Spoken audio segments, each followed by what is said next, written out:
bahas penyuntingan naskah berbahasa Indonesia, lalu ngebut kita bahas penyuntingan naskah berbahasa Inggris kemarin. Lalu sekarang kita akan fokus ke Kak dalam. Syifa masuk. Oh, Bapak Syifa masuk. Oke, Syifa Salsabila. Oke. Nah, sekarang kita akan masuk ke penyuntingan naskah penerjemahan. Sebenarnya untuk nama penyuntingan ya, di setiap eh, penyuntingan bahasa apapun itu sebenarnya sama aja dasarnya atau aturannya. Apa-apa aja yang harus disunting itu sama aja. Tapi yang membedakan penyuntingan naskah Eka Bahasa sama Dwi Bahasa itu adalah kita tuh harus melihat juga penyuntingan sorry, naskah aslinya. Jadi naskah aslinya dan naskah terjemahannya itu kita sandingkan, baru kita bisa edit. Jadi untuk menyunting naskah penerjemahan itu tidak bisa hanya melihat hasil terjemahannya aja, tapi kita harus juga melihat si naskah aslinya juga, si teks sumbernya itu. Jadi kalau naskah penerjemahan memang agak PR karena kita harus baca juga dan tidak jarang juga saking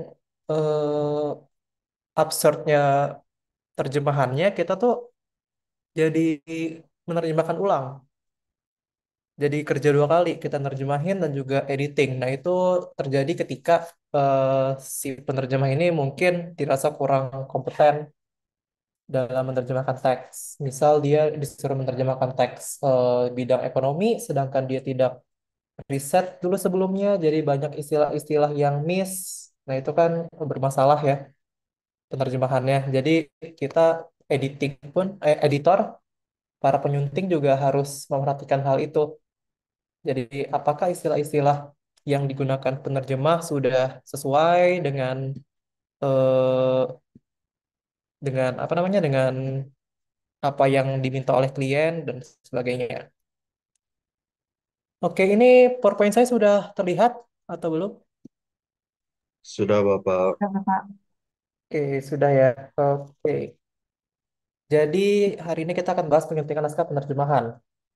Nah, tadi seperti saya bilang, eh, penyuntingan naskah penerjemahan tuh sedikit berbeda ya sama penyuntingan naskah yang Eka Bahasa.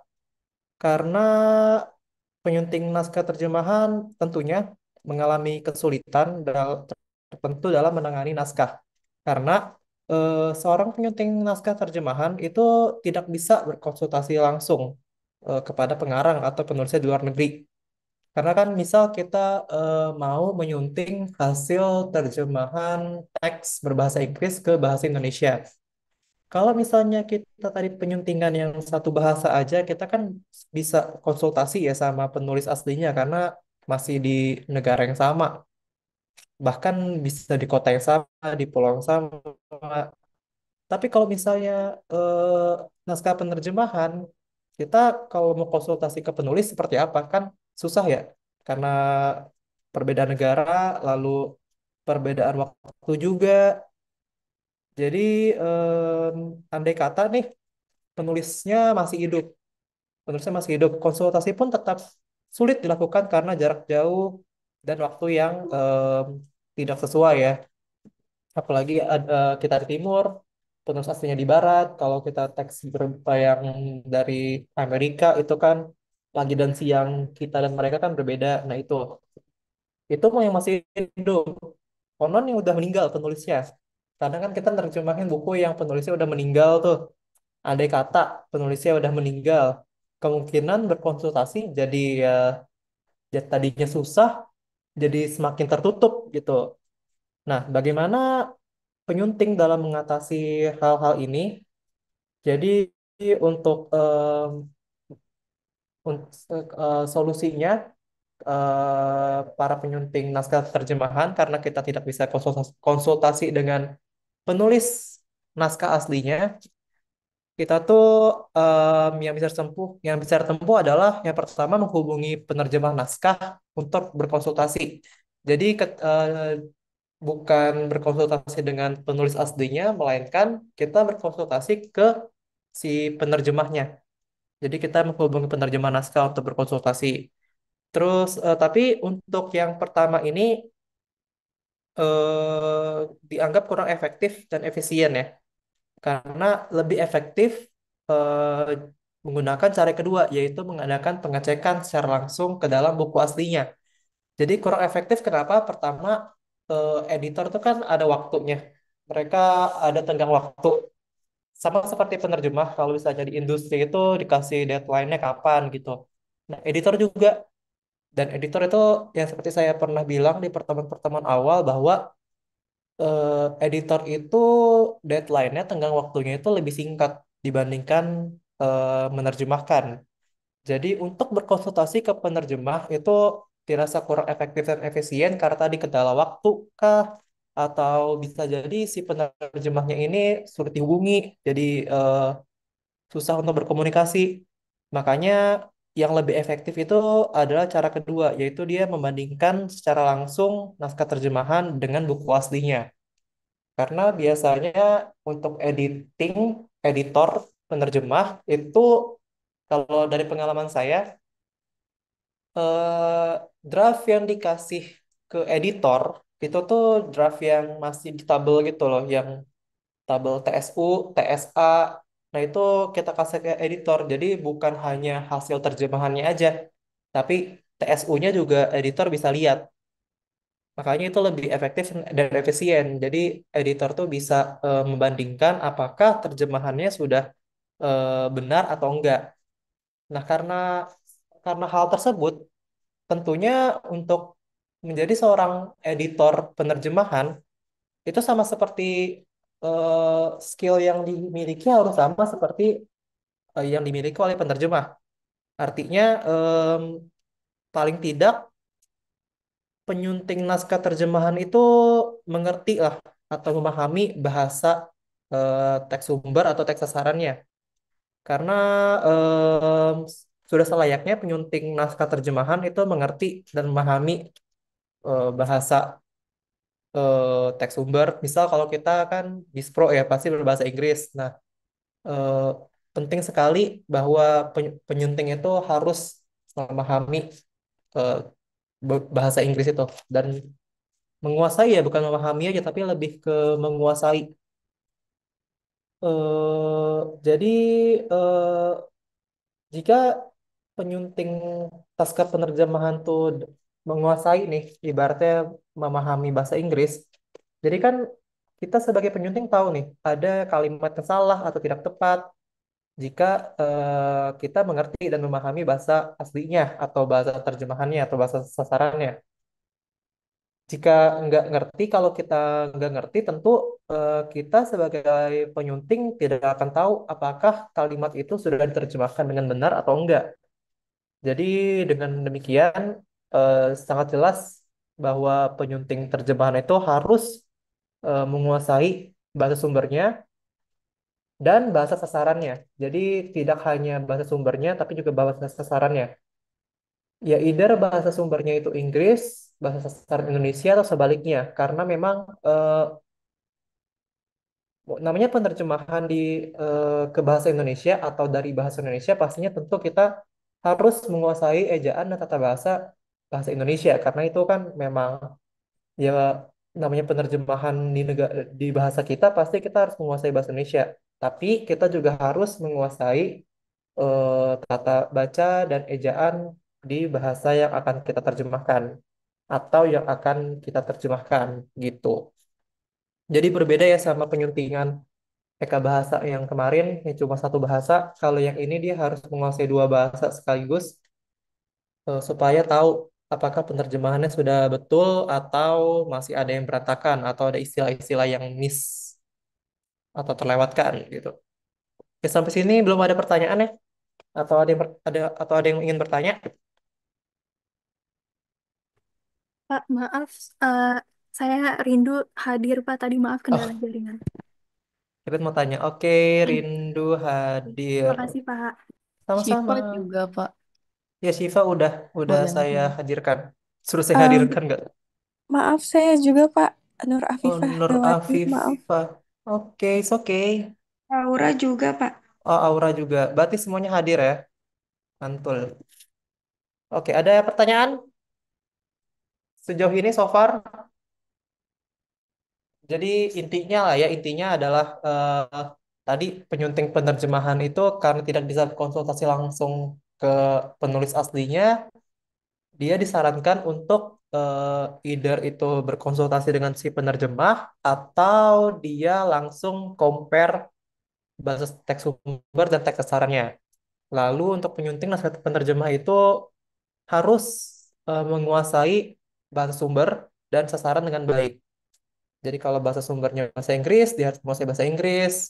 Bahasa sasarannya berbahasa Indonesia, dan tentu saja dia harus menguasai bahasa Indonesia, ejaan dan tata bahasanya.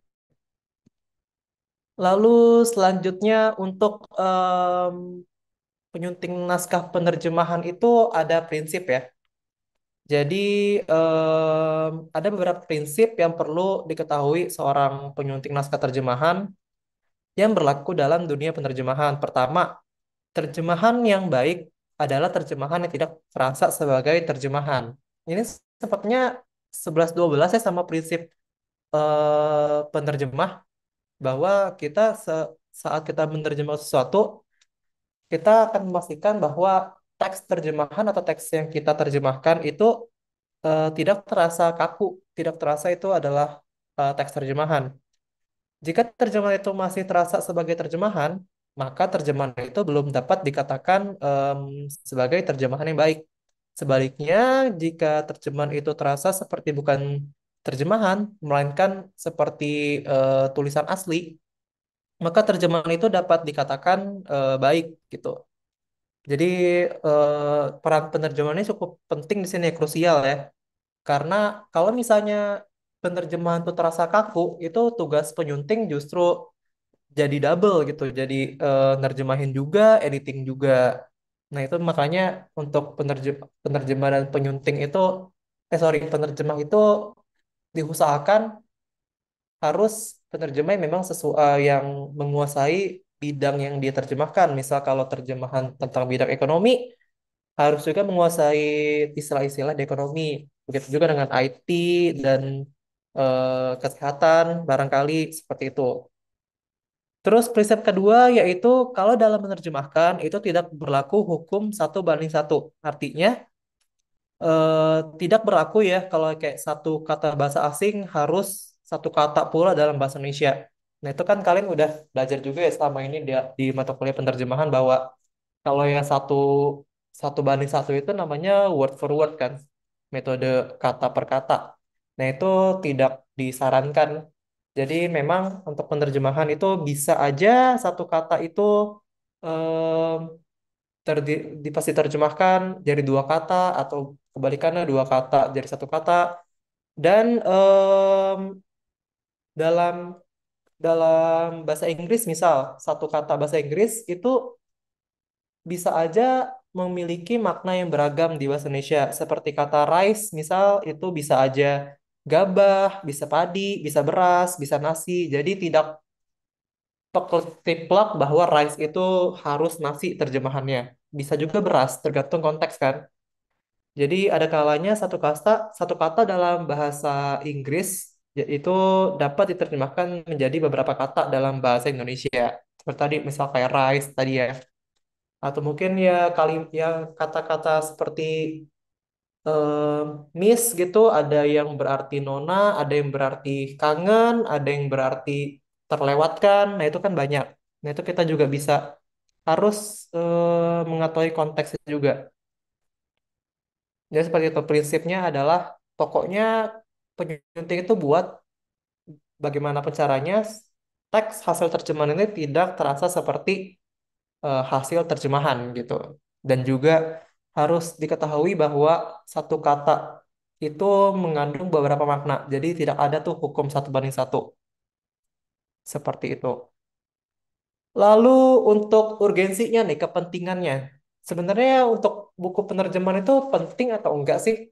Nah ternyata ya penting-penting aja ya karena memang untuk dari segi industri, dari segi keuntungan, profit, menerbitkan buku terjemahan itu dianggap lebih murah karena anggapannya terutama berlaku em, untuk buku-buku yang banyak gambar dan ilustrasi seperti buku bacaan anak-anak, komik dan sebagainya.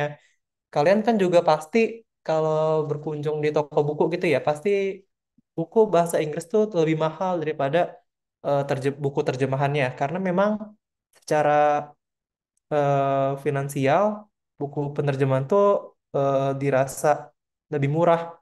Jadi untuk menerbitkan buku terjemahan dianggap lebih murah dibandingkan menerbitkan em, buku aslinya gitu. Jadi lebih murah biaya produksinya daripada menerbitkan buku asli. Terus kedua, gambar-gambar atau ilustrasi buku asing itu lebih menarik dan lebih bagus. Nah, ini yang fakta ya. Jadi anggapan ini juga berlaku bagi buku bacaan anak, misalnya Seribu Buku Dongeng dan lain sebagainya. Itu biasanya gambar-gambar buku asing itu lebih menarik dan bagus jika dibandingkan dengan ilustrasi buku-buku di Indonesia ini. Lalu ketiga, buku asing itu lebih meyakinkan daripada buku lokal. Jadi anggapan ini berlaku bagi buku-buku yang kalian pakai di perguruan tinggi misal. Jadi kan kayak teori penerjemahan aja deh. Kalian kan pakai teori Newmark, ada Catford, ada Mona Baker, Paulina Albir. Itu kan semua dari buku luar negeri kan. Nah, em, pastinya kalau misalnya kita terjemahkan jadi lebih enak dibaca karena ya tadi itu buku asing lebih meyakinkan. Kenapa tidak kita terjemahkan ke dalam bahasa Indonesia kan?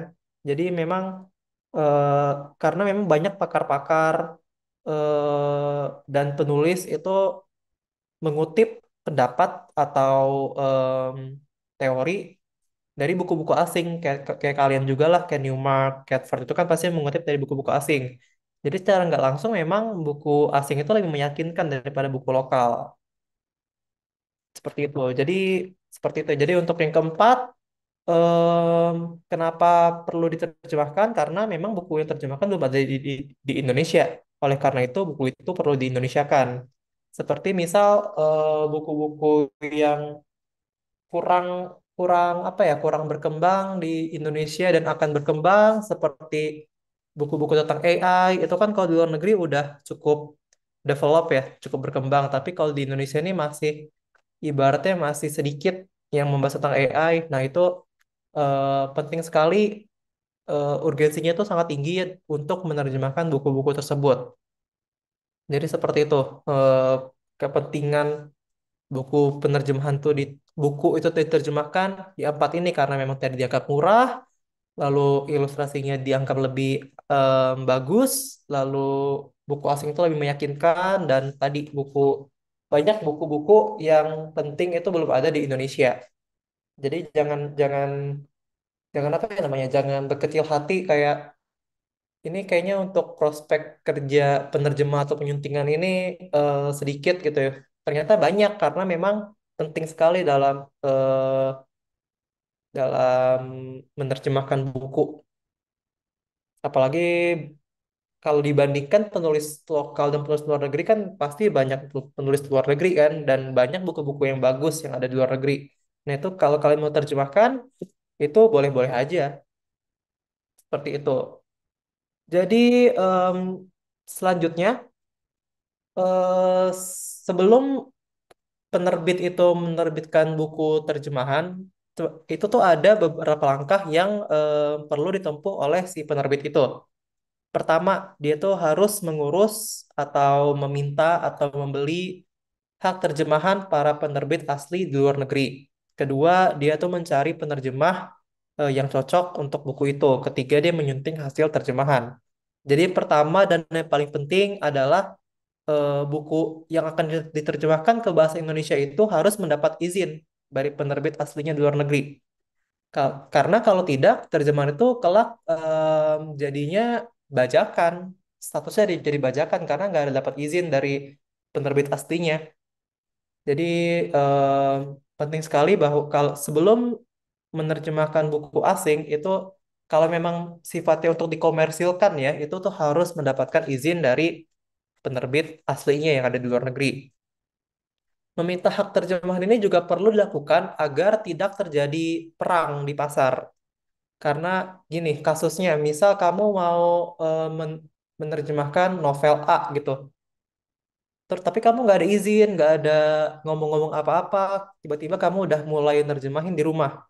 Ternyata ada orang lain, penerjemah lain yang sudah mendapatkan izin dari penerbit asli maupun penerbit di Indonesia untuk menerjemahkan novel yang sama. Nah, itu kan kalian sia-sia tuh nerjemahin. Pasti yang akan diterima dia pertama. Terus nanti dia akan selesai duluan karena udah dapat izin duluan, pasti dia udah mengerjakan terjemahannya duluan. Jadi sebelum penerjemah itu menerjemahkan buku, itu tentunya harus tadi meminta hak dan izin supaya tadi nggak ada perang di pasar karena ada dua penerbit yang menerbitkan buku yang sama. Seperti yang tadi saya bilang, mungkin penerbit yang satu mendapatkan hak terjemahan resmi, sedangkan penerbit lain hanya menerbitkan terjemahan bajakan. Ada pula kemungkinan ada penerbit yang sudah diberi izin sebelumnya untuk menerjemahkan ke bahasa Indonesia, sedangkan kita belum ada izin. Kita diam-diam ibaratnya gitu. Jadi dengan demikian penerbit yang meminta hak terjemahan belakangan tidak memperoleh hak menerjemahkan. Jadi memang kalau penerbit itu sudah memberikan izin, nanti untuk kalau misalnya ada penerbit lain yang meminta untuk menerjemahkan itu nggak akan dikasih karena udah ada porsinya, sudah diterjemahkan oleh penerbit yang lain. Maka itu penting sekali sebelum mulai menerjemahkan tuh meminta izin dulu, meminta hak terjemahan dari penerbit asli maupun penerbit lokal kayak di Gramedia gitu. Kalau biasanya sih sepengetahuan saya kalau mau nerjemahin novel nih novel dari luar negeri, pertama kan emang izin dari luar negeri dan izin ke Gramedia juga bahwa kita sodorkan ini ada buku bagus novel yang yang patut untuk diterjemahkan, yang worth to be translated gitu. Jadi kita nggak bisa ngasal aja gitu, milih oh buku ini saya mau nerjemahin gitu, terus minta minta izin ke Gramedia. Kita sebagai penerjemah juga harus ada justifikasi ya mengapa buku ini penting untuk diterjemahkan, supaya si Gramedia ini pun setuju untuk membolehkan kita menerjemahkan buku tersebut. Jadi untuk hak terjemahan dan minta izin itu sangat penting ya. Penerbit yang baik seyogianya memang meminta hak terjemahan ini sebelum mulai menerjemahkan buku asing. Jadi ini merupakan syarat mutlak ya, dan nggak bisa ditawar-tawar. Terus tadi bagaimana cara meminta hak terjemahan itu? Pertama ada dua cara. Yang pertama adalah menyurati penerbit aslinya. Zaman sekarang udah ada email ya. Jadi bisa menyurati penerbit aslinya. Kedua, menghubungi penerbit bersangkutan pada pameran buku tertentu. Misal kalau kalau ada pameran buku yang ada ternyata penerbit ini buka stand nih. Nah, kita bisa meminta izin melalui eh, pameran tersebut. Pokoknya minta izin ya mau itu langsung ataupun tidak langsung. Karena ada sejumlah pameran buku internasional yang diadakan setiap tahun seperti eh, nggak tahu kalau di Indonesia ya, kalau di luar negeri itu ada pameran buku yang memang ada penerbitnya dan itu diadakan setiap tahun. Terus untuk setelah itu, setelah penerbit itu mendapatkan izin eh, untuk menerjemahkan buku itu ke bahasa Indonesia, misal, baru penerbit menjadi penerjemah yang cocok untuk buku itu.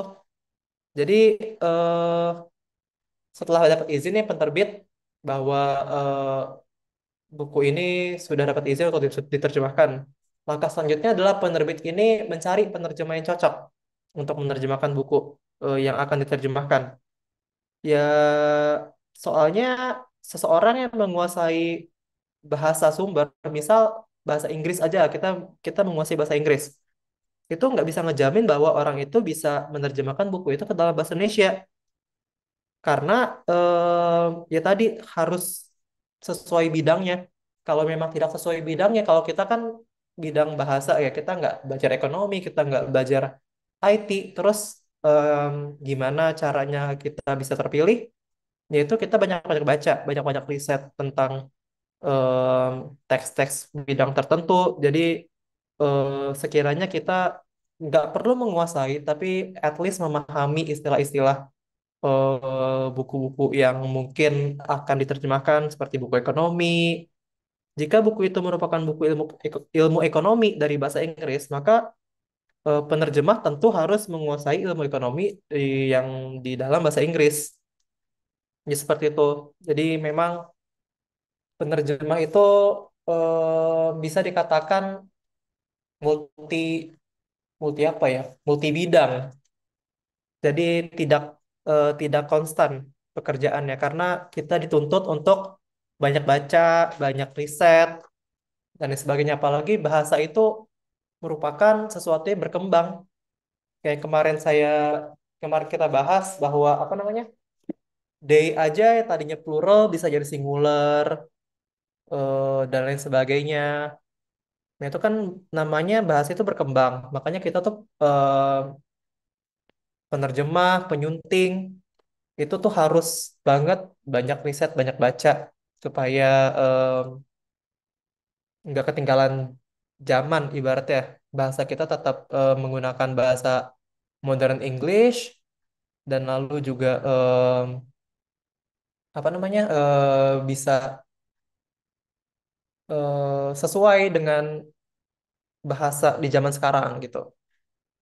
Oh, ada pertanyaan. Bapak kan tidak mudah ya Pak kalau mengajukan diri untuk menerjemahkan suatu buku yang di mana kita pun belum pernah.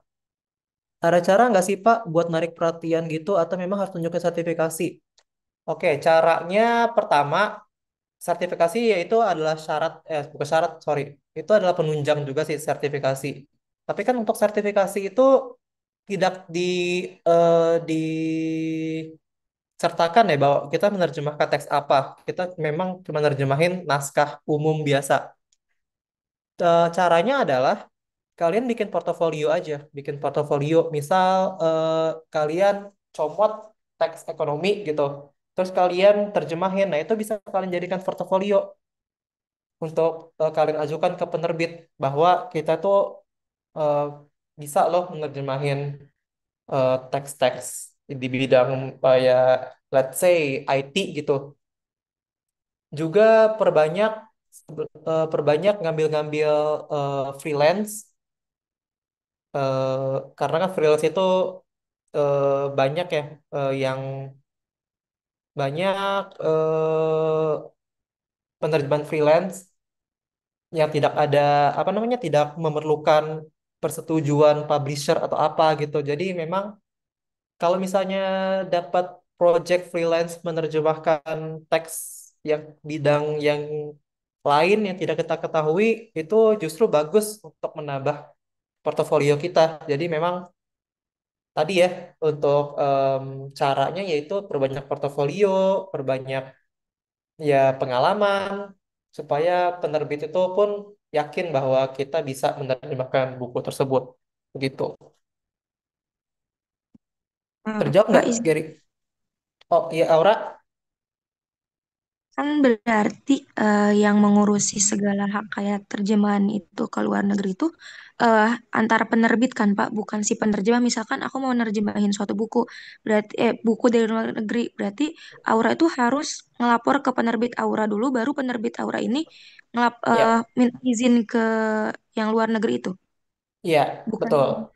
berarti bukan dari Aura, berarti emang dari agensinya Aura sendiri yang misalkan Pak yang emang minta izin.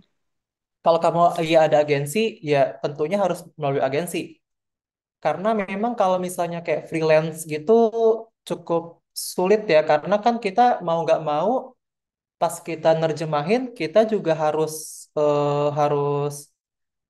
cari publisher di Indonesia juga kan.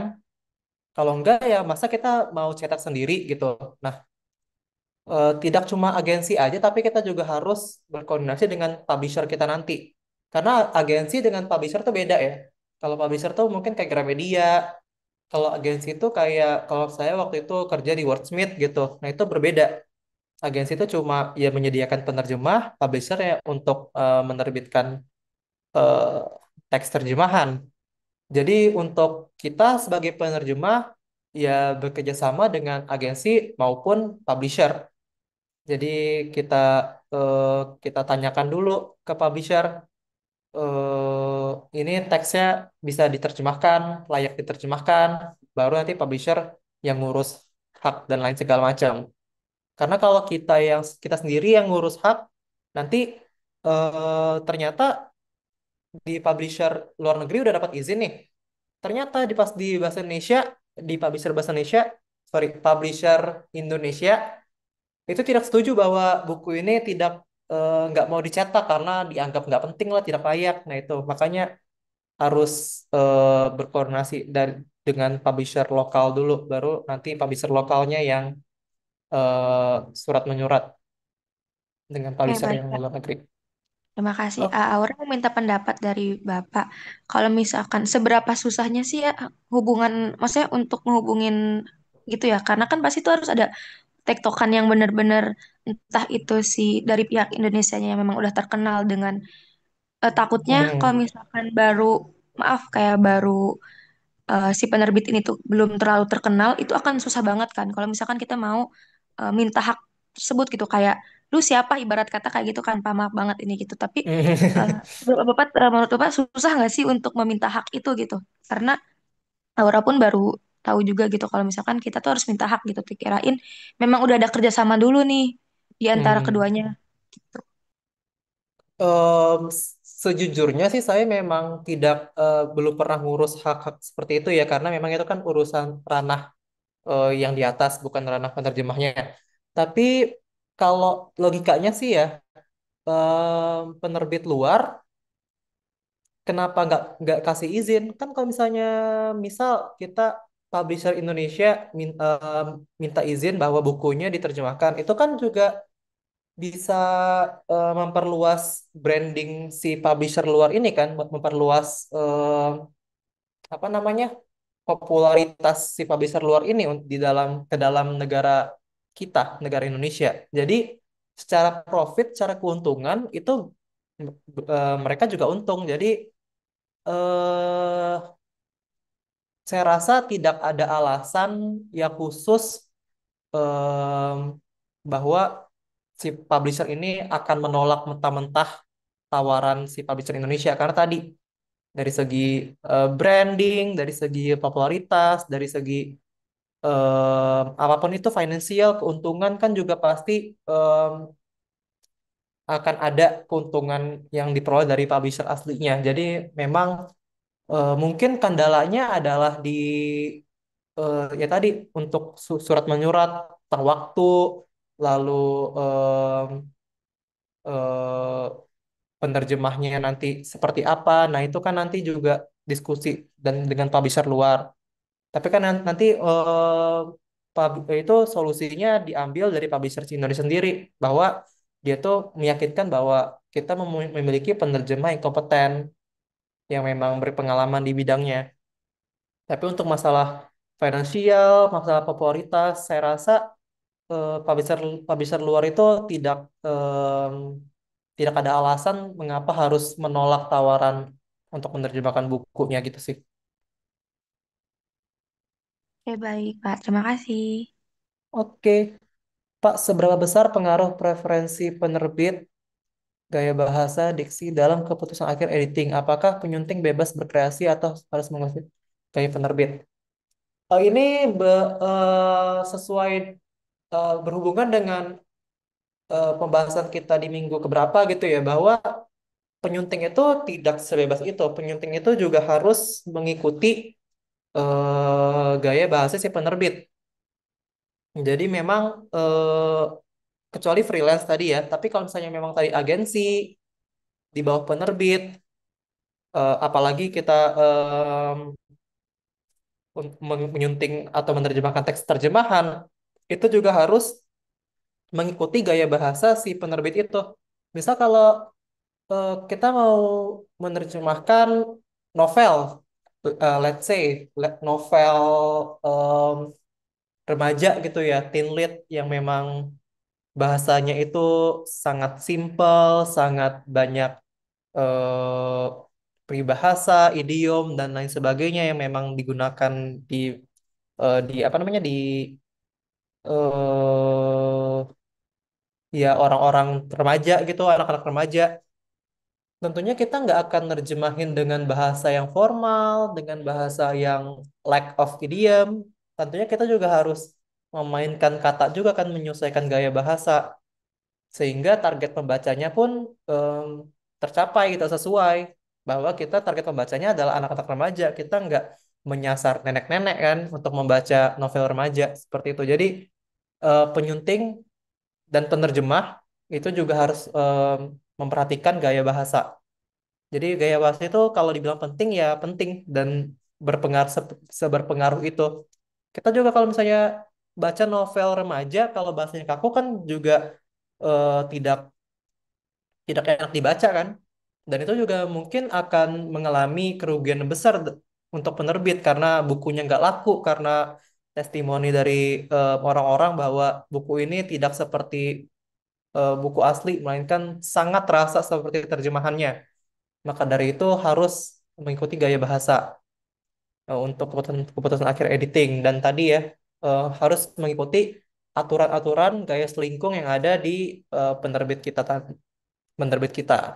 Jadi nggak boleh yang berkreasi yang sebebas itu. Tentunya kita harus ada kerjasama antara penerbit, penerjemah mungkin. Jadi em, tidak bisa yang berkreasi penuh seperti itu ya. Pauline, apakah terjawab? Terjawab, terima kasih, Pak. Oke, Mbak Ikhlasya, Bapak izin bertanya. Terkait nama yang tertulis di buku hasil terjemahan itu tetap nama penulis asli buku tersebut atau nama penerjemah atau seperti apa penulisannya ya, Pak? Oh, kalau penerjemah gitu ya. Eh seharusnya seharusnya kalau penerjemah itu ya nama penerjemahnya. Jadi ada diterjemahkan oleh, nah itu nama nama si penerjemahnya, bukan penulis asli. Kalau penulis asli kan namanya autor, kayak penulis gitu. Kan ada penulis, penerjemah, editor. Nah, itu ada itunya masing-masing, ada bagiannya masing-masing dan itu biasanya ada di bagian depan buku. Kalau publisher yang emang bagus, biasanya nama penerjemahan itu diletak di cover bahkan. Jadi di di cover tuh ada judul, nama penulis, dan nama penerjemah. Nanti ada kayak diterjemahkan oleh gitu. Tapi ada juga yang dicantumkan hanya di halaman-halaman depan, tidak di cover, ya it's okay juga. As long as si penerjemah itu diakui lah, ditulis dalam bukunya bahwa buku ini diterjemahkan oleh siapa. Jadi memang nama orangnya, bukan nama penerbitnya, bukan nama penulis aslinya, melainkan kalau penerjemah nanti akan ada tertulis sendiri di bukunya penerjemah atau diterjemahkan oleh gitu. Terjawab ikhlas ya? Terjawab, Bapak. Terima kasih. Oke, ada lagi pertanyaan? Tidak ada ya. Jadi terakhir ini langkah-langkah penyuting hasil terjemahan. Ini tadi berhubungan dengan pertanyaan Faulin tadi ya bahwa kita tuh harus memeriksa kesesuaian gaya bahasa dengan pembaca sasaran. Itu pertama. Kedua, struktur kata. Ketiga, ketepatan penerjemah kata, istilah, idiom, atau frasa dan kalimat.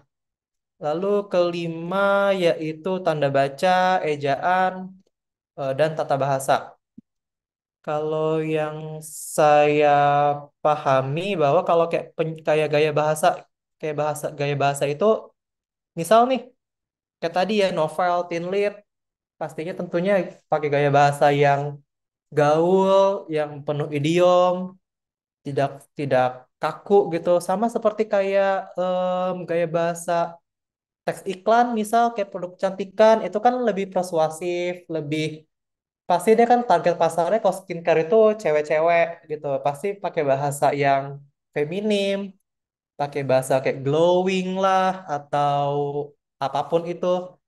Nah, kalau misalnya kita diterjemahkan dengan gaya bahasa formal seperti gaya bahasa terjemahan untuk dokumen pelatihan karyawan korporat, nah itu kan jadi aneh dibacanya.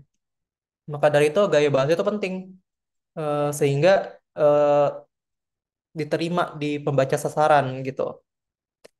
Jadi ketika melakukan penyuntingan yang pertama dicek adalah apakah gaya berbahasa sudah sesuai dengan em, membaca sasaran.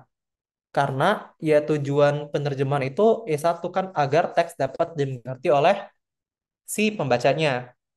Penerjemah juga harus memastikan bahwa terjemahan yang dihasilkan terkesan alami dan tidak kaku saat dibaca.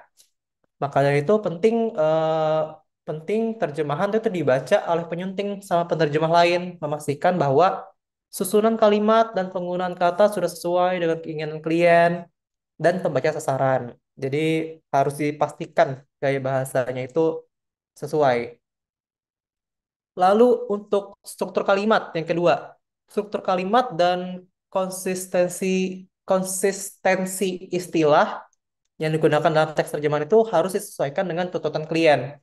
Biasanya itu klien itu ngasih glosari bahwa ada kata yang diterjemahkan. Misalnya kata A terjemahannya ini, kata B terjemahannya ini. Misal kayak kalau nggak salah saya mata kuliah yang kemarin atau yang sekarang saya lupa bahwa kabupaten aja beda-beda kan. Ada yang bilang distrik, ada yang bilang regency. Nah, itu biasanya istilah tersebut, istilah-istilah itu kita sesuaikan dengan glosari yang dikasih oleh klien. Jadi, untuk struktur kalimat itu juga harus diperhatikan. Karena setiap negara itu kan memiliki kaidah maupun struktur penulisan tersendiri. Grammar Indonesia dan grammar bahasa Inggris kan berbeda. Kita bilangnya buku biru, kalau di Inggris blue book. Blue dulu, baru buku. Kalau kita buku dulu, baru warnanya gitu. Jadi struktur yang tepat itu akan memudahkan pembaca dalam menerima informasi dari teks tersebut. Jadi untuk struktur juga nggak kalah penting ya. Lalu selain struktur juga ada em, ketepatan penerjemahan kata, istilah, idiom, atau frasa dan kalimat. Jadi konsistensi penerjemahan idiom itu harus kita perhatikan ya. Karena yang namanya konsistensi tentunya jangan sampai di atas kita gaya bahasanya, idiomnya itu luwes, pas ke bawah udah kaku lagi. Nah, itu harus konsisten.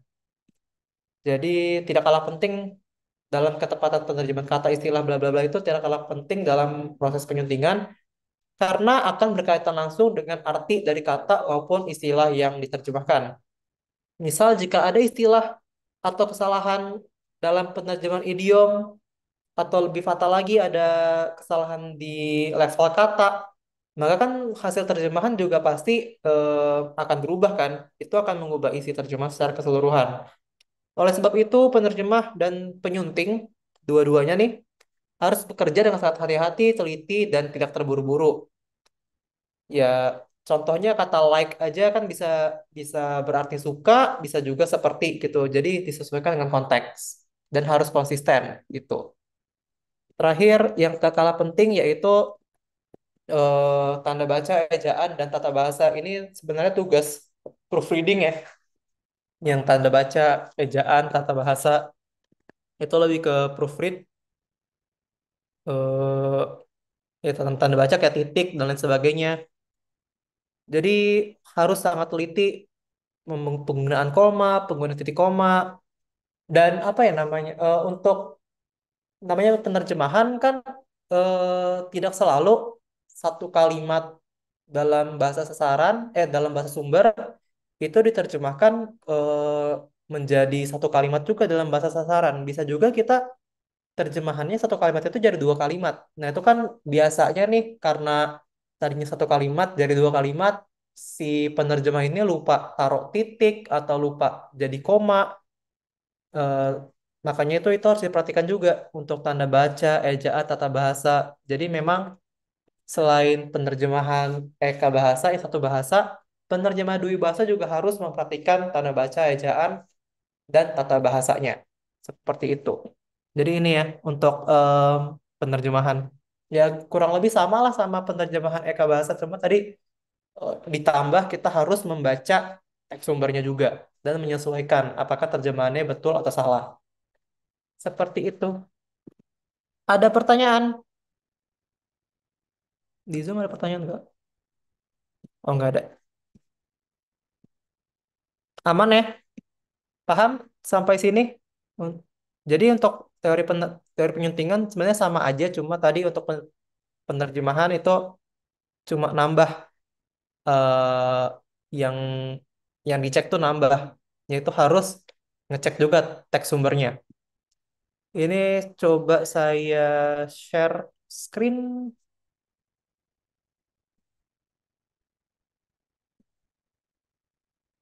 Nah, ini saya lihat atau enggak kutip dari beberapa artikel kalimat TSU terus diterjemahkan ke TSA. Misal seperti ini, he has done his job well since he has joined this company. Diterjemahkan jadi dia telah melakukan pekerjaannya dengan baik sejak dia telah bergabung dengan perusahaan ini. Kalau misalnya dia tidak ada skill penerjemahan, dia cuma ada skill cuma ngerti bahasa Inggris, tentunya ini salah kan? Artinya ini sangat word by word metodenya. Dia, he, has, telah melakukan bla bla bla dan sebagainya. Nah, untuk sebagai penyunting penerjemahan, karena kita juga udah melihat tes TSU-nya, berarti kita udah bisa melakukan penyuntingan. Misal kalau seperti ini, melakukan pekerjaannya mentang-mentang dan his job jadi melakukan pekerjaannya. Padahal kita bisa aja ganti jadi bekerja aja kita kan. Dia telah bekerja dengan baik sejak dia telah bergabung dengan perusahaan ini. Jadi kita bisa tahu nih alasan kenapa si penerjemah ini menggunakan dua kali kata dia karena di TSU-nya tersebut ada kata ada dua kata dia, di sini he ada dua. Tapi kan kita sekali lagi ya kalau misalnya untuk teks itu yang penting bisa terbaca dengan nyaman oleh pembaca. Jadi kita bisa aja dia kita coret. Jadi langsung aja sejak bergabung dengan perusahaan ini. Jadi kan bisa dia telah bekerja dengan baik sejak bergabung dengan perusahaan ini. Coba kita di kayak gini kan lebih enak ya. Sorry sorry sorry. Ini masih suggesting belum di accept. Jadi kan lebih enak kalau misalnya subjeknya kita kurangi, lalu melakukan pekerjaan itu kita ganti jadi bekerja. Seperti yang kemarin kita bahas ya, kalau melakukan sesuatu itu digabung aja gitu. Terus kalau kita bandingkan dengan TSU-nya, apakah maknanya berubah? Kan nggak juga.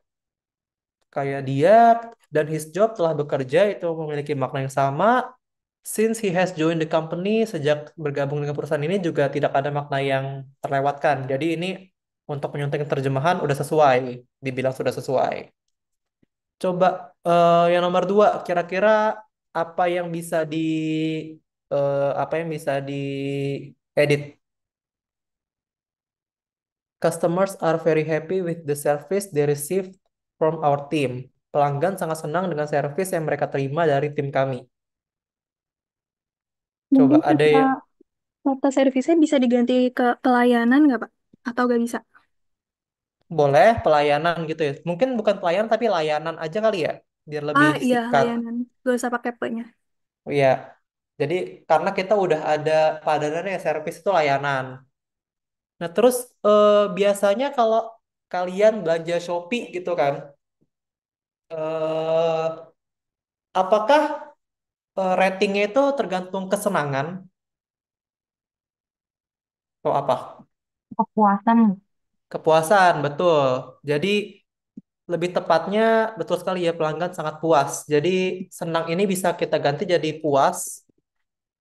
Pelanggan sangat puas dengan layanan yang mereka terima dari tim kami. Kalau kalau ikhlasnya tadi apa? Layanan dari tim kami. Oke, boleh. Jadi untuk yang mereka terima itu dihapus gitu ya. Bisa bisa juga dihapus, bisa juga diganti jadi kata pasif yang diberikan oleh tim kami gitu, oleh tim kami itu bisa juga sorry kok olehnya dihapus. Oleh jadi pelanggan sangat puas dengan layanan yang diberikan oleh tim kami Atau juga tadi kata ikhlasnya ya, pelanggan sangat puas dengan layanan dari tim kami. Itu bisa juga seperti itu. Oke, sudah cukup bagus untuk menyunting. Karena kalau kita lihat di sini nggak ada makna yang terlewat kan ya. Jadi secara etika sudah betul kerjaan kita. Coba yang nomor 3. Before making any major decisions, we need to thoroughly investigate all possible risks, analyze the available data, and ensure that we have a comprehensive understanding of the situation. Before, sebelum, membuat, making, dan lain sebagainya. Ada yang aneh nggak di terjemahan ini? Apapunnya bisa dihilangin aja nggak, Pak? Apapunnya hilangin. Apapun boleh sebelum membuat keputusan besar aja gitu ya. Iya. Eh, Boleh. terus ini bisa nggak Pak kalau misalnya struktur katanya jadi kami perlu menginvestigasi secara menyeluruh semua kemungkinan bla bla bla. Oke, jadi kita itu jadi kami ya. Iya, kalau kita kan jatuhnya kayak jadi apa kayak ada urusan sama si customernya padahal kan Mhm. timnya aja. Betul. Jadi ini kami gitu ya. Tadi apa kami? Kami perlu menginvestigasi secara menyeluruh, jadi bukan secara menyeluruh baru menginvestigasi. Betul, bisa juga. Karena kita kan menyesuaikan dengan eh, struktur bahasa Indonesia, ya. Di mana kalau bahasa Indonesia adverb itu lebih di belakang, bukan di depan verb. Jadi bisa bisa banget secara menyeluruh kita ganti ke belakang, lalu di sini batu dicoret gitu ya. Berarti kami perlu menginvestigasi secara menyeluruh itu. Boleh juga. Nah, tapi yang di kalimat yang di frasa pertama ini, keputusan. Apakah di bahasa Indonesia kita buatnya membuat keputusan? Kalau Mengambil keputusan bukan kita buat. Betul, mengambil. Jangan karena ini making, kita jadi membuat. Kita juga harus sesuaikan dengan gaya bahasa di Indonesia. Bahwa biasanya kita kalau keputusan itu kita ambil. Decision maker. Kan kalau bahasa Inggrisnya decision maker, kalau di Indonesia berarti pengambil keputusan kan? Bukan pembuat keputusan. Jadi keputusan itu kalau di Indonesia diambil, bukan dibuat. Kami perlu menginvestigasi, oke, boleh secara menyeluruh eh, semua kemungkinan risiko. Ini bisa semua kemungkinan, bisa kita ganti semua potensi, kan bisa juga kan ya? Maknanya kan sama ya, possible, potensi. Artinya kan memang risiko yang belum terjadi, tapi yang mungkin akan terjadi, berpotensi terjadi. Seperti itu bisa kita ubah, lalu menganalisis data yang tersedia, saya rasa tidak ada masalah. Dan memastikan bahwa kita memiliki pemahaman yang menyeluruh tentang situasi ini. Tadi kalau misalnya kita mau pakai kami, di sini juga harus pakai kami gitu ya, harus konsisten dan memastikan. Tapi kalau misalnya seperti ini, memastikan bahwa kami memiliki pemahaman yang menyeluruh, itu kesannya apa ya? Di sini kan udah ada kami nih, udah ada subjeknya. Jadi di sini nggak usah pakai kami lagi, sebenarnya nggak apa-apa juga. Jadi langsung aja dan memastikan pemahaman, maksudnya memastikan pemahaman yang menyeluruh tentang situasi ini. Jadi kan secara makna memang yang that we have nya itu tidak kita terjemahkan, kita hapus. Tapi kan eh, ini kan masih satu kalimat yang dimana di sini subjeknya masih kami. Jadi saya rasa untuk kalimat selanjutnya ini nggak usah ditekankan lagi kaminya.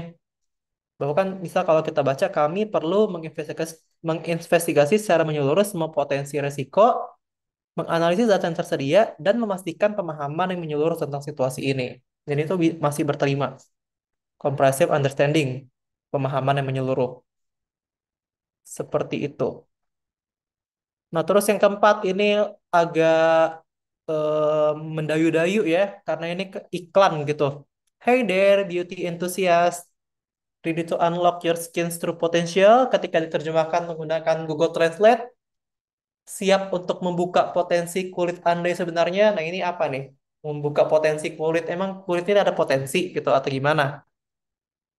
Kira-kira apa nih yang bisa diperbaiki?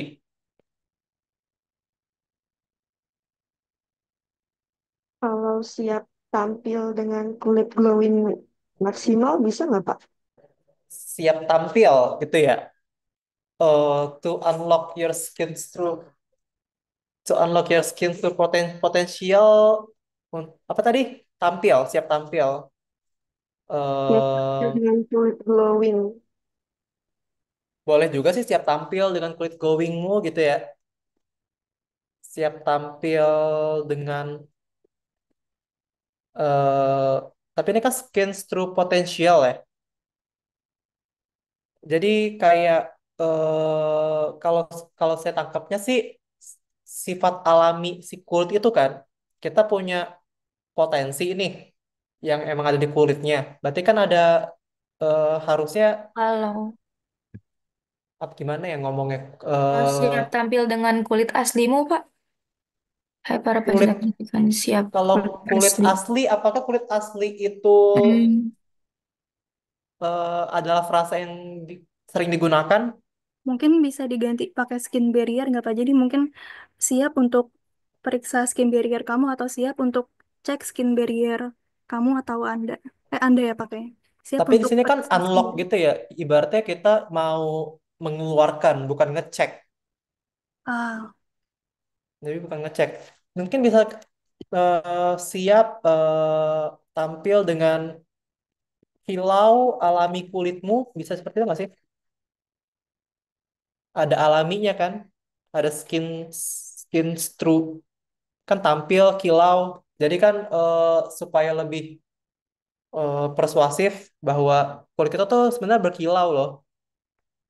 Ada glowingnya. Makanya perlu ditambahkan kilau alami kulitmu. Ada di chat nih. Siap memiliki kulit sehat dan bercahaya. Tapi kan di sini lebih ke skin true potentialnya ya. Kita mau jelasin bahwa kulit kita tuh apa namanya dari dari awal itu memang ada potensi. Jadi saya di sini tekankan kata alaminya sih. Kalau pesona sih, Pesona pesona pesona alami apa? kulitnya. Pesona alami kulitmu bisa juga. Pesona alami kulitmu. Siap tampil dengan pesona alami kulitmu. Kalau misalnya berterima ya why not. Terus memperkenalkan introducing Radiant You Serum, sahabat perawatan kulit baru Anda. Your new skincare BFF, best friend forever gitu ya. Jadi sahabat perawatan kulit baru. Kira-kira apa nih? Kayaknya kalau dibaca sahabat perawatan kulit baru kan agak eh, kaku gitu ya. Sahabat perawatan kulit baru Anda. Bisa mungkin kita Kalau sahabat baru untuk kulit yang sehat. boleh memperkenalkan Sahabat baru Radiant You Serum gitu. Jadi sahabat baru untuk kulit yang sehat. untuk kulit yang sehat. Boleh boleh banget karena secara meaning kan ini kan new BFF ya. Dia menekankan BFF. Jadi kita masih mempertahankan kata sahabat dan sahabat baru new BFF. Untuk kulit yang sehat itu lebih kayak penambahan, it's okay. Bisa kulit yang sehat, bisa kita tambahkan kulit yang sehat dan bercahaya, it's okay. Bisa kita tambahkan sahabat, mungkin bukan sahabat baru tapi sahabat terbaik. Sahabat terbaik untuk kulit yang sehat itu bisa juga. Pokoknya di sini kita tekankan si BFF-nya itu kan, karena di sini kalau kita lihat teks sumbernya itu dia lebih apa ya? Menekankan bahwa si produk ini tuh dekat dengan kita, sahabat kita. Makanya kita secara kita sebagai penyunting kalau bisa tidak menghapus kata sahabat, tapi kita bisa eh, menambah frasa baru sehingga itu lebih menarik di mata pembaca gitu. Berarti ini dihapus berarti ya. Memperkenalkan Radiant You Serum, sahabat baru untuk kulit yang sehat. Gitu. Boleh. kalau Pakai ditambah tanda seru. Bapak, Ditambah apa? Kak, Apa? kalau misalnya sahabat barumu untuk kulit yang sehat, Sahabat barumu boleh juga, sahabat barumu boleh juga. Tapi kalau misalnya sahabat baru juga nggak masalah juga kan, sahabat baru gitu. Nggak usah pakai ilmu, itu nggak masalah juga, nggak ada makna yang hilang.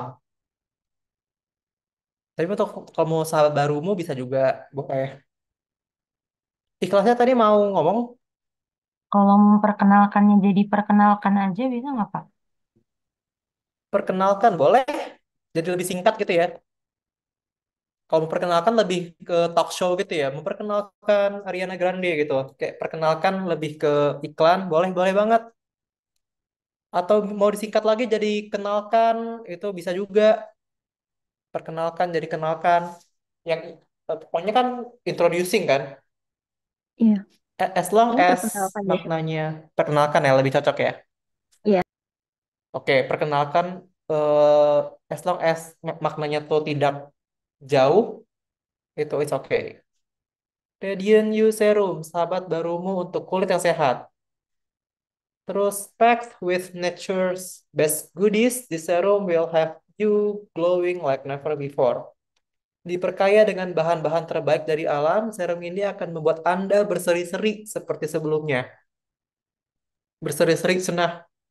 Em, Kalau misal diganti jadi diperkaya dengan bahan terbaik dari alam, serum ini akan membuat kulit Anda berseri seperti sebelumnya. Bisa nggak, Pak? Jadi bahan tadi di sekali aja Iya. gitu ya. Iya. Boleh, karena kan kita kalau tadi ngomongnya bahan-bahan dengan bahan juga nggak ada makna yang berbeda juga. Jadi untuk sekali bisa bahan Oh, terbaik dari alam, serum ini akan membuat iya. kulit Anda gitu berseri-seri seperti sebelumnya. Nah, ini seperti tadi ya, konsistensi Kalau berkilau bisa, Pak? Berkilau seperti sebelumnya. Kulit membuat Anda kulit Anda Bersinar. berkilau. Boleh berkilau, bersinar, it's okay. Glowing, kalian mau pakai kata glowing, it's okay juga. Atau tampak lebih cerah, itu boleh. Yang penting kan dia lebih ke glowing. Apa itu kalian, preferensi kalian, it's okay. Meregenerasi kembali kulit, cenah. Boleh, tapi di sini kayaknya bukan regenerasi ya, kayak lebih ke glowing. Kulit glowing itu sebelumnya, boleh. Bukan Pak, itu yang buat tadi Pak. Oh, yang tadi, regenerasi. Oke, oke, oke. Oke, jadi diperkaya dengan bahan terbaik dari alam. Atau bisa Kalau juga kalau misalnya seperti ini, bahan alami terbaik kan bisa juga gitu ya. ya Diperkaya bahan dengan bahan alami terbaik gitu. Jadi jangan dari alam, tapi memang bahan alami terbaik. Serum ini akan membuat kulit Anda. Nah, itu tadi saya bilang konsisten ya. Di sini kan kita pakai mu mu tiba-tiba Anda. Jadi harusnya kulitmu juga supaya konsisten. Kalau Anda kan tadi kalau mau Anda ya dari awal udah Anda. Tapi kan dari awal kita ngomongin kamu kan harusnya konsisten. Membuat kulitmu berkilau seperti seperti sebelumnya, Lebih berkilau dari sebelumnya bisa nggak Pak? lebih berkilau dari sebelumnya boleh. Karena kan better than gitu ya dari sebelumnya. Boleh like never before. Apakah meaningnya berbeda dengan yang di tes U? Enggak kan ya? Di serum will have you glowing like never before. Eh, Serum ini akan membuat kulitmu berkilau dari sebelumnya. Mungkin lebih berkilau kali ya. Karena kan ini ada perbandingan antara sebelumnya dan sekarang. Jadi lebih tepat, lebih berkilau dari sebelumnya. Oke, lalu say goodbye to dullness and hello to a vibrant, youthful complexion. Ucapkan selamat tinggal pada kulit kusam dan sambut kulit yang berseri-seri dan awet muda. kalau Ucapkan, Mhm. diganti jadi ucapkan selamat tinggal pada kulit kusam dan sambut kulit cerah, berseri dan awet muda. Terus di belakang awet mudanya pakai tanda seru. Apakah mengubah padanannya, Pak? Tidak juga sih kalau tanda seru ya, lebih kayak eh, lebih bersemangat aja. Tapi se- secara makna, kalau cuma nambah tanda seru itu tidak mempengaruhi.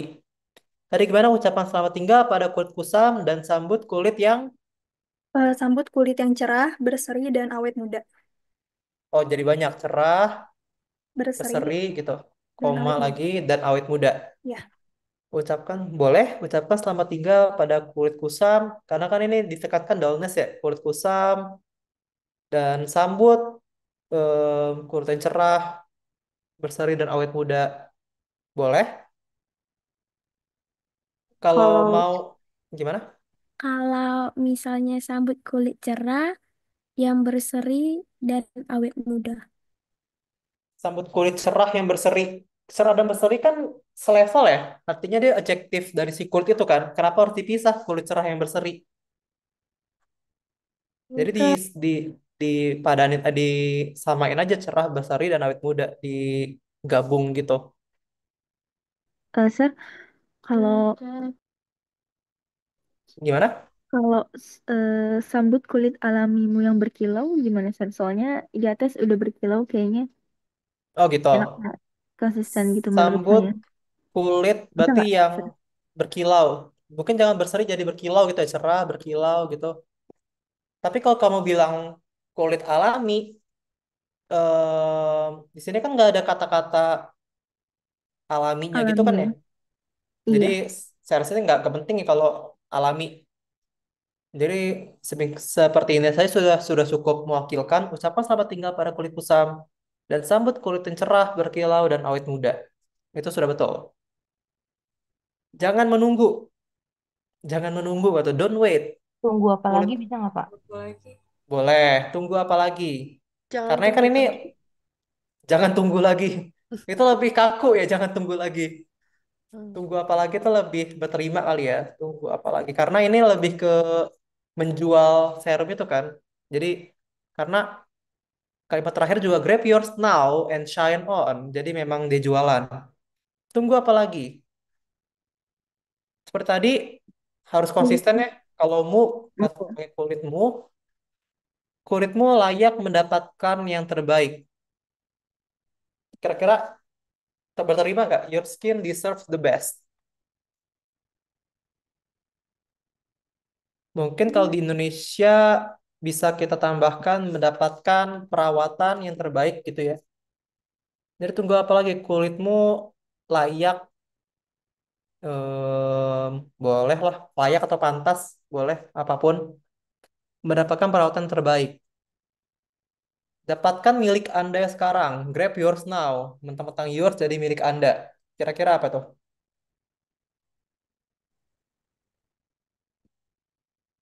Ini bisa dihapus aja ya. Dapatkan sekarang aja udah cukup mewakilkan. Dapatkan sekarang dan bersinarlah. Sudah tepat atau ada yang masih mau disunting?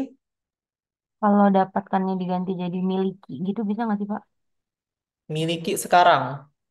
Boleh. Jadi lebih ke miliki sekarang dan bersinarlah. Tapi sorry, grab yours. Oh Boleh bisa bisa tadi, juga Pak. sih. Kenapa? Iya tadi sama Sir mau nyaranin ini miliki miliki. Miliki. Ya, pas saya baca ternyata boleh-boleh juga kalau grab yours jadi miliki. Miliki sekarang dan bersinarlah. Jadi seperti ini ya. Jadi kalau tadi kan masih kaku kayak pakai Anda, lalu katanya masih wordy, membuka potensi kulit, lalu tadi berseri-seri. Kayaknya kalau zaman now gitu kita jarang ya menggunakan kata berseri-seri. Itu lebih bahasa jadul. Kita tuh lebih ke glowing, kulit cerah dan lain sebagainya. Jadi bisa diganti gaya bahasanya. Karena kan di sini pasti target pasarannya adalah wanita-wanita muda kan yang butuh perawatan kulit seperti itu. Jadi gaya bahasa perlu disesuaikan. Jadi seperti itu ya. Jadi untuk dalam menyunting teks terjemahan itu kita tidak bisa hanya melihat hasil terjemahannya aja, tapi kita juga harus sesuaikan dengan teks sumbernya. Apakah terjemahannya udah sesuai atau belum? Kalau sudah sesuai, itu tinggal kita tadi proofreadnya. Kita baca lagi apakah sudah berterima atau tidak. Jangan, pokoknya tadi sesuai dengan prinsip penerjemahan, jangan sampai ada makna yang terlewat atau tidak tersampaikan di teks sasaran. Seperti itu untuk penyuntingan terjemahan. Jadi memang ada PR-nya yaitu mencocokkan dengan teks sumbernya lagi, baru kita bisa mengedit. Ada pertanyaan so far untuk materi kita minggu ini? Nggak ada ya, karena memang penyuntingan tuh lebih ke praktek. Teorinya tuh garis besar sama. eh, dan memakai sama-sama pakai track changes dan Google Docs yang suggesting itu juga. Oke, saya mau tanya minggu depan, kalian tuh ada kayak libur gitu gak sih? Nah, makanya, Sir. Belum ada info, Pak. Apa Belum nih ada, Sir. makanya? Belum ada info, Sir. Betul, Tapi betul. ada. Heeh. Kayak seharusnya libur. Eh, Oh. Ter online aja dong. Hehe. jadi memang ya sesuai arahan presiden kalian tercinta, tersayang, terhormat, termuliakan, itu ASN itu minggu depan mulai tanggal 24 itu diwajibkan WFA, work from anywhere. Tapi dosen ini special case nih. Dosen ini kadang bisa mengikuti kebijakan ASN, kadang enggak. Makanya tidak ada aturan bahwa minggu depan tuh libur. Tapi kalau misalnya tadi mau online, ya udah nggak apa-apa. Mana tahu ada yang udah mudik kan? Atau mau penugasan aja minggu depan? Boleh, Pak. Boleh, Pak. Oh boleh ya. Tapi Minggu depan. sama aja kalau matkul sebelum Bapak offline, kita tetap harus ke kampus. Iya, Pak. Nah, ikhlas nanti Oh bilangnya iya. yang keduanya online, jadi minta yang pertamanya online juga. Itu bilang ke PJ yang sebelah ya, jangan ke aku. Eh, kalian sebelumnya mata kuliah apa emang? Bu Kreatif Linda, Bahasa Indonesia. Biasanya online atau offline beliau? Sesuai Sesuai jadwal, Pak. jadwal. Offline. Tadi Oh udah sesuai bilang minta jadwal. offline, Pak. Oh gitu. Ya, ya tergantung kalian lah pokoknya mau online atau offline. Tapi yang penting, yang jelas minggu depan itu tidak ada em, kata-kata libur untuk Bu Linda sama Mejeng. Kamu saya aduin ya ke Bu Linda ya. Bapak, maaf. Geli. Kalau Kenapa? kalau tugas, kalau Bapak mau ngasih tugas tapi deadline-nya jangan pendek-pendek ya, Pak. Please banget. Saya kan emang ketua tugas bukannya 5 hari gitu ya. Itu pendek. Aman lah yaudah, sih kalau Pak Eri mah. Ya takutnya ada Iya. yang lagi di jalan, Pak, menuju Oh ke gitu. kantor. jangan Enggak. susah-susah, Pak. Belum terpikirkan Jangan sih kalau mau banyak-banyak, Sir. penugasan ya. Karena tadi sebenarnya kita pun dosen dispro minggu depan juga ada mau sibuk penelitian, jadi nggak tahu ya apakah kelas akan ditugaskan atau gimana. Ya lihat nanti, berdoa aja. Nanti hasilnya itu adalah hasil dari doa kalian. Oke, selamatkan mahasiswa. Kenapa sih? Oke, ada lagi pertanyaan? Akuntansi Mingdep WFA Pak. Sayangnya kita bukan akuntansi ya, kita AN, oke? Tolak RU TNI. Tolong tetap on topic ya. Adalah pertanyaan untuk penyuntingan penerjemahan. Jadi untuk minggu depan, apakah kita untuk online atau offline-nya disesuaikan dengan kalian nanti ya, apakah kalian mau offline atau online. Tapi apakah akan ada kelas atau justru penugasan, itu nanti akan saya kabarin lebih lanjut. Oke? Online aja apa mau liburan? Ya tadi seperti yang eh, siapa tadi bilang ya, tergantung dosen pertama kan, dosen pertama offline atau online. Kalau misalnya offline ya kita offline aja daripada nanti Waktu pas pelajaran saya ada yang Pak masih di jalan pulang gitu. Nah, itu kan bingung saya gimana excuse-nya gitu. Jadi Malah sesuaikan niatnya dengan kami mau menjadikan kelas online Bapak sebagai alasan agar kelas Bapak online juga, Pak. Tolong Bapak. saya ya kalau mau online nggak apa-apa. Pokoknya kalau online atau offline itu tergantung kalian. Saya saya tunggu kabar dari kalian. Tapi untuk tugas atau kelasnya itu nanti eh, masih saya pikirkan. Soalnya kan kalian eh, minggu depan tuh kan pertemuan terakhir sebelum UTS kan ya. Kalian kan libur panjang, mudik, hahaha, balik-balik ke sini langsung ujian. Jadi untuk penugasan saya masih mikir penugasan cocok sebelum UTS tuh apa gitu. Online aja Pak. Oke, saya laksanakan sedih kelas. Pak udah pesan ke PNJ. Makanya cepat-cepat lulus kalian ya. Semua bergantung dengan PJ Bu Linda. Oke. Oke, if there's no question, let's end this meeting. Nggak ada tugas ya. Jadi mungkin nanti banyak tugas setelah UTS. Banyak kita prakteknya nanti. Karena sekarang masih teori-teori dulu. Oke, if there's no question, let's end this meeting. Thank you guys so much for your cooperation and have a nice day. Thank you Semangat. so much, Thank you, Tetap teacher. takjil. Pak. Bentar. Makasih, Ya. Pak. Ditungguin Ada terbaik. tugas. Minal izin, Pak. Oke. Ya, minal aidin wal faizin. Minal izin Ya, wal faizin, Pak. tugasnya terjemahin itu aja, Pak. Oh, Terjemahin. saudara. Makasih Pak. Oke, saya izin live ya. Assalamualaikum. Salam. Waalaikumsalam.